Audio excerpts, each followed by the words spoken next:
La santé, et ce matin, Brigitte Millot n'est pas là. On va parler du bac philo. C'est dans une semaine. L'épreuve donne chaque année le coup d'envoi du bac et on va donner des trucs ce matin pour gérer le mauvais stress. Et nous sommes avec un médecin, le docteur Malik Haït Aoudia.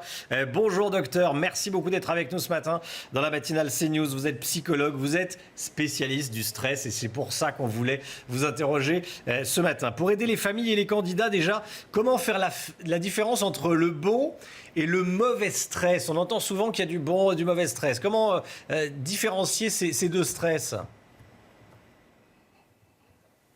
Tout à fait. Donc le stress en lui-même est une ingéniosité de l'esprit, car le stress permet à l'organisme et à l'individu de se préparer à un moment particulier pour mobiliser ses ressources, pour se déployer et faire face à une situation.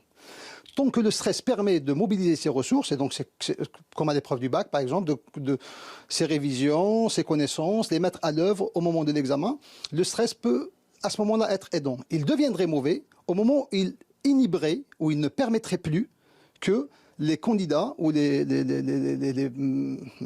futurs candidats puissent mobiliser leurs ressources internes et pouvoir restituer les connaissances qu'ils ont. Donc le stress, il est on va dire positif lorsqu'il vous permet de vous mobiliser, donc de vous éveiller, de vous permettre de mieux vous concentrer. Il deviendrait mauvais du moment où il va vous inhiber. Il ne va plus vous laisser être en mesure de restituer vos connaissances et donc d'être efficace à l'épreuve. Le stress, donc en lui-même, est une épreuve physiologique pour une plus grande efficacité. Si justement on est candidat au bac, docteur, et qu'on sent ce mauvais stress monter, comment on fait ? Lorsqu'on est à une semaine du bac, je pense qu'il faut savoir qu'il est tout à fait normal de ressentir des effets du stress. Les effets du stress sont des effets physiologiques.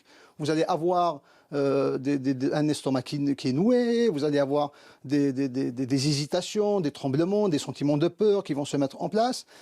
La meilleure façon de le faire, c'est de respecter, j'allais dire, au moins 4 règles à l'approche des épreuves. La première, c'est celle de la confiance et de l'optimisme. Il est vraiment très important de pouvoir se recentrer et donc revenir à la confiance en soi et la notion d'optimisme.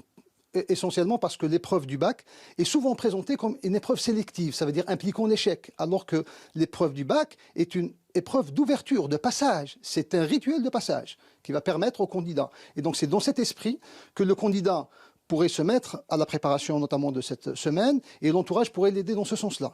Il y a aussi la question de l'organisation qui est importante. À une semaine, il est très important de pouvoir proportionnaliser, en tout cas mettre proportionnellement les efforts dans le temps qui reste. Ne pas trop se surcharger, savoir que le travail qui a été fait pendant une année a bien été enregistré, même si parfois les candidates et les candidats doutent de cela. Le moment du bac, ils pourront restituer ces éléments-là. Il y a aussi un élément très important, c'est les éléments de la récupération et des pauses. Souvent, nos candidats à la dernière semaine, ce qu'on appelle la dernière ligne droite, ils vont s'acharner, s'épuiser. Parfois, l'entourage va être plutôt favorable à ce que les candidates et les candidats soient dans cette ligne droite en train de se dépenser considérablement. Il est plutôt plus efficace et plus important de pouvoir organiser des temps de récupération et des temps de pause. Par temps de pause, c'est de pouvoir planifier le travail en incluant à chaque fois des temps courts pour décrocher un petit peu, faire une petite pause. Les temps de récupération sont plus importants. Il s'agit essentiellement du sommeil, donc pensez à s'organiser de façon à mieux dormir, à essayer de dormir le plus longtemps possible, c'est-à-dire qu'au lieu de réduire ses nuits, c'est l'inverse. Dans des moments comme cela, il est plus important de favoriser, de dormir un peu plus le matin, je ne veux pas vous stresser, on est un tout petit peu pris par le temps. J'ai noté 3 règles. Confiance et optimisme. Deuxième règle, organisation. Troisième règle, récupération, pause. Et la quatrième ?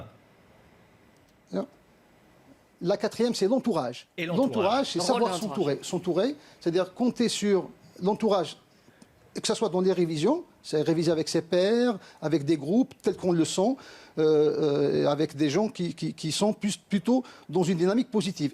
Et aussi l'entourage social, familial, les parents, savoir s'entourer, savoir s'appuyer sur son entourage. Et l'entourage, dans cela, va jouer un rôle très très positif, celui d'être dans une préparation mentale, parce qu'à une semaine, l'effet mental est très important. Et donc pouvoir soutenir, encourager, être positif avec la candidate et le candidat va être... Merci beaucoup, docteur. Merci beaucoup de nous avoir donné tous ces bons conseils. Là, tous nos téléspectateurs ne pourront qu'avoir le bac. Ils ont le mode d'emploi. Merci beaucoup, docteur. Merci de nous avoir donné ces derniers conseils dans la chronique santé ce matin, dans la matinale CNews.